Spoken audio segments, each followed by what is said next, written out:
साथीहरू हेर्नुहोस् ल यो भाँडा यस्तो छ हैन अब चाहिँ यस्तो कालो छ हैन यहाँ देख्न सक्नुहुन्छ अब यसलाई चाहिँ म कस्तो चाहिँ सेतो बनाउँछु होला हेर्नुहोस् त्यो पनि यी हार्पिक खाली तपाईले हार्पिक चाहिँ किनेर घरमा राख्नुहोस् त्यति मात्रै छ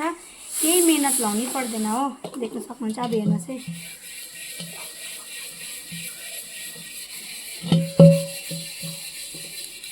अलि छुनु मात्रै पर्छ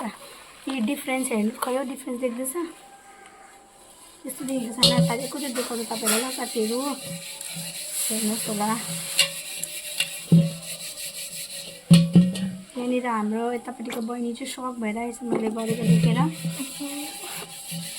हेर्नुहोस् होला कस्तो कालो चाहिँ थियो सक्नुहुन्छ है अहिले देख्नुभयो होला हैन अघि यो भाँडा चाहिँ कस्तो कालो चाहिँ थियो होला हो हेर्नुहोस् होला हार्पिकले चाहिँ मेहनत पनि गर्नु पर्दैन यस्तो दामी टल्काउँछ तपाईहरु पनि मैले जस्तै घरमा ट्राई गर्नुहोस् होला